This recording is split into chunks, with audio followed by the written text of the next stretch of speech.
Welcome to the Purposeful MD podcast. As a physician, you've sacrificed so much of your life for other people, your patients, your family, your friends, and your colleagues. What would it feel like to spend time doing what you enjoy and to live without guilt? I'm your host, Dr. Laura Sutton, a family physician, certified coach, and business owner. If you're a medical professional on a journey towards your most purposeful life, a life with more time and energy, and ultimately more joy, then this is the podcast for you. Welcome to the Purposeful MD podcast. I am honored to have my guest today, Dr. Mary Leung, joining us, and I know it's going to be a great conversation. Dr. Leung is a physician who's board certified in internal medicine, medical oncology, and hematology.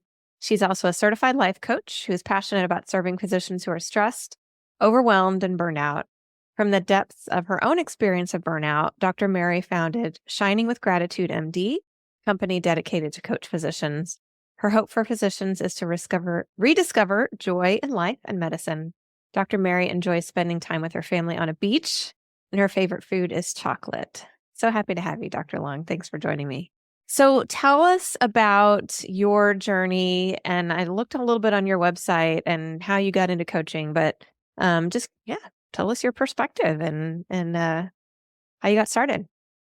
Before the pandemic, I had no clue what coaching outside of sports was. And I've been attending, I think now it's like almost 14 years since I finished my fellowship.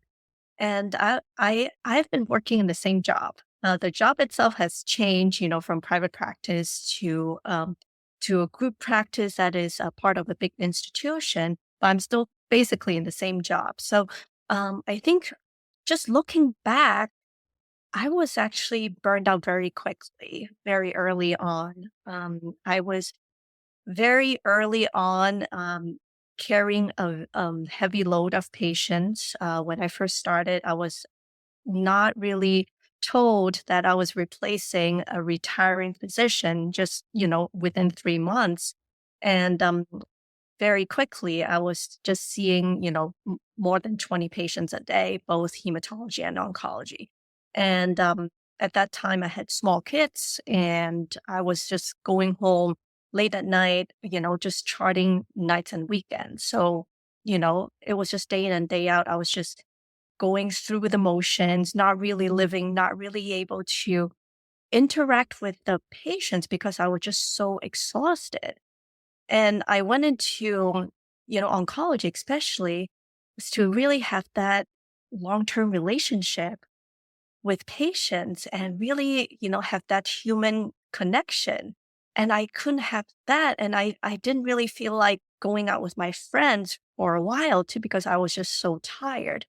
I was so drained until the pandemic came. And of course, no one wanted the pandemic, but that was actually a time of break for me because I wasn't the first line workers. I was still seeing patients, but only a third of the patients I was seeing. So then I got the taste of, going home on time was even earlier than my scheduled time. That was wonderful. I had time to spend with my family, really, had time to interact with my patients and the energy to do that. So around that time, I was able to have extra time to explore things outside of work. And so I found out something called life coaching. And it was, by physicians, for physicians. I was like, interesting. I would do anything to make my life better. So I just joined them, group program for women physicians. And there I learned about, how we think about things and that affects how our feelings are and, how we would act differently according to our different emotions. And of course, our results are different. I was thinking that makes so much sense. And so then I wanted to learn more in depth about it. And of course, we physicians, we like to get to the bottom of things. So then I joined the life coaching certification program myself, not thinking that I would be a life coach, but just more for myself. And then around that same time, I was working with my coach because I was, my biggest problem was going home late when I was seeing the full load of patients. And by that time, I was already slowly getting back to the, full swing of things. And so I was working on just really changing how I view things, how I work, how to be able to better concentrate and focus and changing the way that I see the day. And in about 3 months, I was able to, seeing the full load of patients, which is about 25 patients a day, and going home by 5:30 with all my charts done. So that's how my journey is. And not only that, I think my main, emotions that I experience have been better. Before I was frustrated, annoyed, defeated, all these kind of unpleasant emotions that I spent most of my time in. And now I feel more grateful, more joyful and content. So not to say that I don't feel any of those unpleasant emotions, but it's just I spend more time in the pleasant emotion. I love that so much. Thank you for sharing all of that. It's so much that I hear in your story. I want to go back to what you said about before the pandemic. You said I was going through the motions and Mhm. surviving. And I just picture you in this place. And of course, seeing you now, you're very joyful and full of energy and vibrant. And I can tell as that shift happened in you. And so I picture again this just kind of down and really not feeling this joy that you know that you have now and that you know is possible. That's what I picked up as well, is that you had small kids and just really feeling like this probably feeling this isn't why I went to medical school. This isn't why I became a physician. You said I became an oncologist to really connect with people and to have those long-term relationships. And yeah, oncology is not a specialty for the faint of heart, for sure. You deal with a lot of suffering in oncology, and to be able to to be able to witness that suffering and hold the space for it, you have to fill your cup first. And so Exactly. sounds like that's Yeah. what you were able to do. Hmm. Yeah. And I think that just speaking of the patients, and I do learn a lot of things from my patients every day. And now that I have that mental capacity to engage with them, that I even, learn more. And especially for the patients who are very optimistic, they're realistic, but optimistic, about their diagnosis.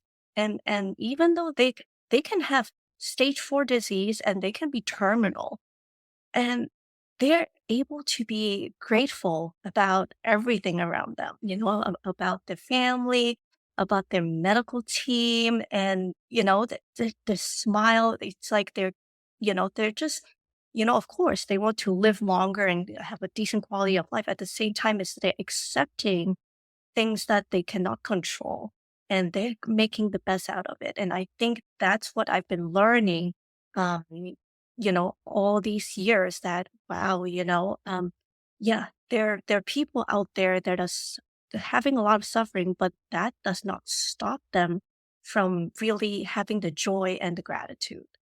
I love that. And it sounds like your patients really informed and helped to shape your philosophy around coaching and working with physician clients, and even the name of your company, Shining with Mhm. Gratitude. And I love that. I think that's beautiful. It's turning something that can be very difficult to deal with into, again, like you said, it's not always going to be joyful, and there's those difficult emotions are still going to be there. How can we deal with them, and how can we work with them? So I that's lovely how you kind of interwoven the clinical practice and the coaching together. Yeah, and I do sometimes, just sneak in some little bit of coaching, with the patient, even with the benign hematology patients. Sometimes we talk about the self-development books. I give them quote unquote assignments, to read.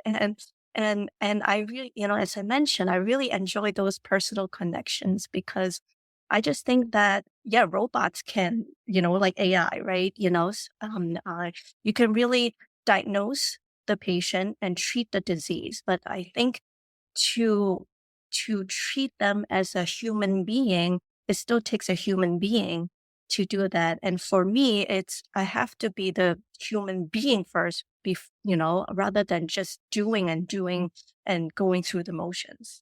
Yeah. Yeah. Something that I hear a lot is we have to be our own best client, right? Yeah. Our most important client as coaches ourselves. And you mentioned you working with a coach. And so I work with a coach too. I think we all need coaches and we all have blind spots and we all need to be able to see what are the things that we can do differently in order to be our best selves and show up as our best selves. I agree. And yes, I still work with a coach because, as you mentioned, yeah, when we're in it, sometimes we're really blindsided, and you just need. Sometimes it's just one sentence for the other person to point. It's like, oh yeah, that's right. Yeah, yeah, for sure.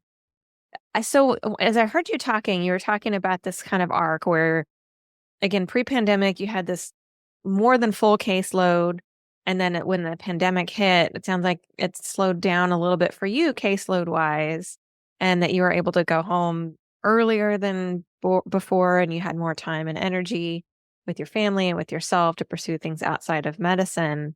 And then you noticed your schedule started picking up again. So what were some of the things that you did as you started to notice, I'm getting busier. I'm hitting, I don't want to get like 2019 again. What were some things that you started to notice and what were some things that you started to do to really maintain that balance for yourself? Yeah, so I'm really thankful that I was already working with a coach at that time. And I think one of the biggest things that I learned is how to start my day. So in the past, I would be waking up and the first thing I thought was, oh, I'm gonna have another long day. That was my main thought or something along those lines. So immediately, before even getting out of bed, I would be dreading to go to work, because I was like, oh, another long day. How was I going to survive? So I learned that, with coaching that, I'm in more control than I think. And I can really decide what to think about it. So I can decide to think of my day differently. So that's what I did. And so when I wake up in the morning, I choose to think that, oh, it's another day that I'm going to make a difference. It's going to be a good day, no matter what happens. So when I say that, it's like I'm more hopeful, I'm more upbeat, and I'm kind of lighthearted about things because there are always going to be surprises, especially in medicine. Even on your schedule, it's like, there's sometimes it's like, oh, we forgot to put that person on the schedule, but they have the card to show that they're supposed to be here, or some, emergencies happen, you name it. So I decided not to have those things kind of upset me or, to control how I feel because I am in control of what I think and therefore I can really choose to feel how I want to feel. And, just like the cancer patients, I can be in a difficult situation and still be thankful about things. And by doing that is I bring that to my team. I have a little team that I work with, my medical assistant and also my nurse for the day. I mean, they rotate, so I don't work with the same people every day in the group practice. And we just do a little quick morning huddle in the morning. And I tell them the same thing. Today's gonna be a good day and we're gonna finish on time. And so, and I throughout the day, I just appreciate them. I thank them for things, and I just feel that with that, you know, and coaching really helped me with the connection with the patients, the connection with my staff, and of course with my family too, because now I actually get to spend more time with my family and the quality time because I am able to be more present. So I think that is a really big change. So it's like all these things add together to make my life be more fulfilling. Oh, I love that. That just it sounds like that starting with gratitude really sets the tone for your day, and it just makes things probably flow much more easily. And instead of starting kind of at a low point and waiting for something else to happen to lift you up, you're starting at a higher point, and then you know that it's going to be a great day, and things might happen, but you're going to be able to handle it and just roll with it. Hmm. I love that. How do you bring gratitude into your coaching practice, either as part of your own practice or with your clients? Yeah. So I asked them the same thing that my coach asked me, the very first session that I had, my coach asked me what went well. I I had that blank stare. I didn't know what to say. I was like, "What do you mean? I had nothing that was going well," you know? So then of course with practice and the more we seek, the more we find. So that's kind of like, I think that's kind of the gateway of gratitude is to look for things that you're able to be thankful for. It doesn't have to be something that went well, or it could be something like, again, I have to use cancer as my example is just because I have oncology patients all day long. It's like, so okay, you have this cancer diagnosis, but then you're thankful that, oh, it is an early stage, or or oh, I'm actually tolerating chemo better than I thought. So I think that sometimes I also kind of point that out to patients who are not very used to being grateful about things, that hey, you can look at it this way instead. So I think, I kind of do that. It's almost like habit now. I just don't think too much about it because I'm so used to doing it. It's like second nature, which is great. And I think that because I have the gratitude that I think people sense it, and also I feel more abundant, more content because of that. Like I don't have to have the whole world, but yet I just feel like, I am enough and I have enough. Yeah. Yeah, it's so beautiful the way you say that, and this notion of the word that comes to mind for me is priming your brain, and that the more you look for it and the more we are actively seeking it, then the more we find. And I don't know who coined this term, but I've heard the term the Volkswagen effect. Like if you're looking for a certain car, a Volkswagen, then you see them everywhere. The Yes. same type of concept where if we're looking for things to be grateful for, then we're going to find them. We're going to innately just have more things in our life to be grateful for because we're seeking them out. And Hmm. this concept that the universe gives us exactly what we need might not necessarily be what we want in the moment, but it gives us what we need. And the more positive things that we look for, we're literally rewiring our brain to continue to look for those things. Yes, yes. And then before you know it, you realize that wow, your life has totally changed. Even though the your circumstances are kind of still the same, just like me, I'm still seeing the same number. I mean, still in the same practice, still seeing the same number of patients, but I'm going home 2.5 hours earlier and I have more energy and I am actually coaching other people. Even, I'm doing more, but I don't feel like I'm doing more. Yeah. Yeah, that's amazing that this just abundance and energy is coming from you to allow you to do more than you were doing 5, 6 years ago and with more Yeah. energy. So, yeah. So how else do you approach working with a physician who's burned out, who's unfulfilled? In addition to gratitude, what other things do you offer for physicians? Tools or resources, or how would you approach somebody who comes to you and they're burned out? So I usually ask them, what do you want to do? Like, what is your goal? So for me, my main goal is I want to go home on time so that I can spend it with my family. So I think one of the biggest things is that I, point out to them that if just remember your why, remember why you're doing what you're doing. Of course, none of us signed up to be charting machine or clickers. of all the boxes that we're supposed to check off for billing purposes, or or those measures that we're supposed to meet.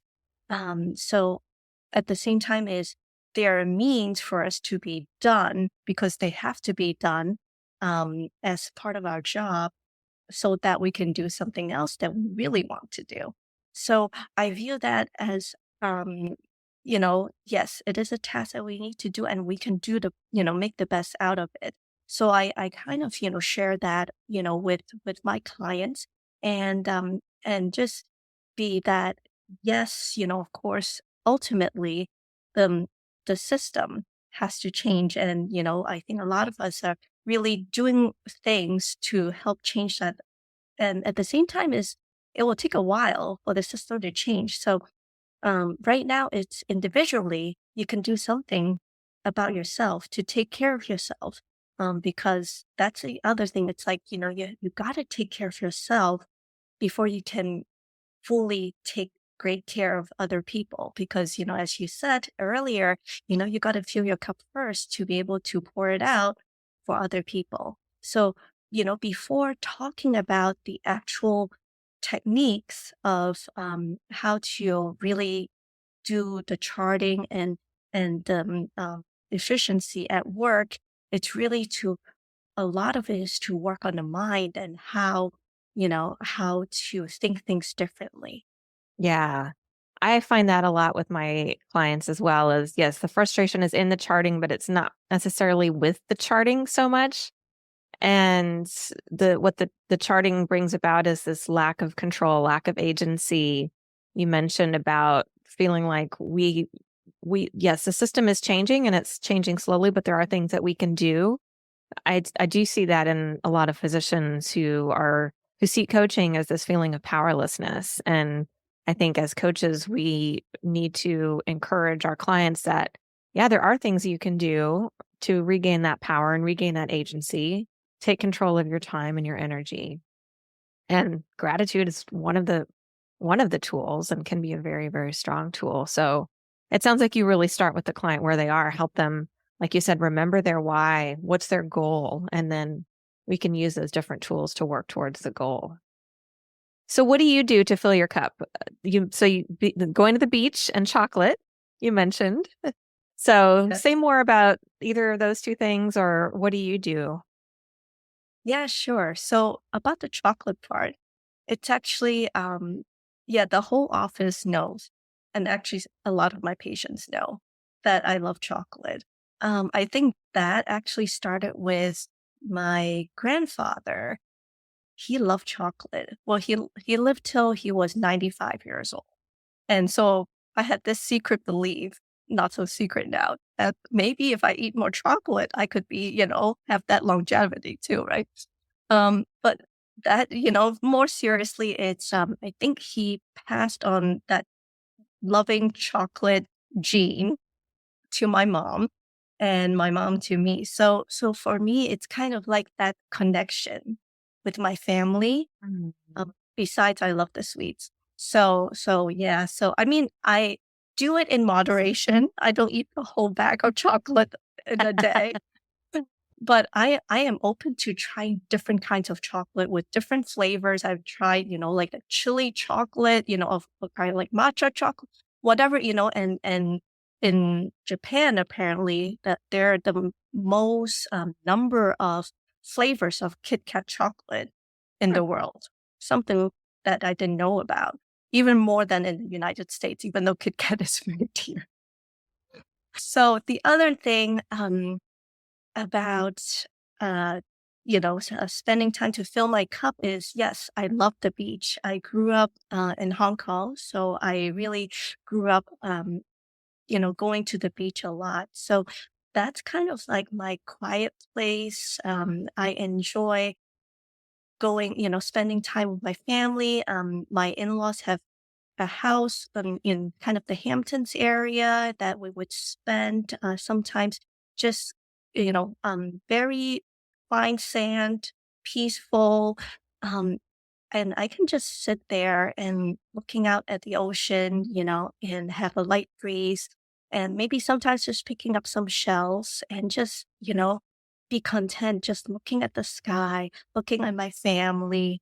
And that's how I feel like That sounds both of those just sound amazing and lovely. I'm right there with you on both of them. The chocolate, I love chocolate. Now it gives me a little bit of a headache and keeps me awake, so I have to be very careful with it. So, yeah, and the beach sounds like it's just a very restful, rejuvenating place for you to just be. And you mentioned that connection both with your family, with the chocolate, and then connection to nature too, is what I hear, and with the beach and this just kind of breathing in the salty air and feeling the sand between your toes. And so, yeah, that's awesome. And it sounds like, or at least what I assume is that you encourage your patients to do the same things or whatever fills their cup. It might not be the beach and chocolate for them, but whatever that is for them so that they can take care of themselves and your clients too.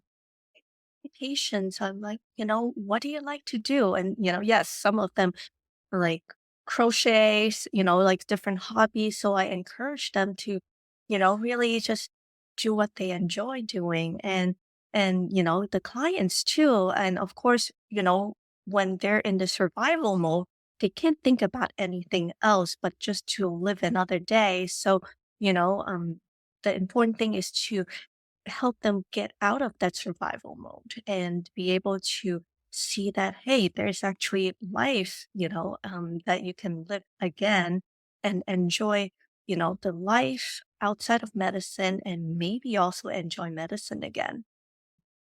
Yeah. Well, thank you, Dr. Long. It's been so wonderful to talk to you. Is there anything else that you'd like to share with our listeners? Want to thank you also for having me today. And I just want to, just some last words. I really appreciate the opportunity to learn more how to be grateful, and I think that is such an important tool, and we all have it. We may not be able to, do it easily right away, but this is a muscle that we can build. And by being grateful, it opens up our horizon to see other things and to see things differently and to really approach life in a more pleasant way and even during hard times. Yeah, it's so true. I love that so much. Thank you so much. We will definitely share your social media links. So your website is shiningwithgratitudemd.com. We'll put that in the show notes. And we'll also put a link to your blog and your email and your Facebook and LinkedIn as well. I know you're very active on both of those platforms and sharing your thoughts and your wisdom with us. Thank you so much for being here, Dr. Long. It's great to have you. Thank you for listening to the Purposeful MD podcast. If you like what you hear, please rate and review the show. Please also visit my website, www.thepurposefulmd.com, for free downloads or to discuss working with me as your coach.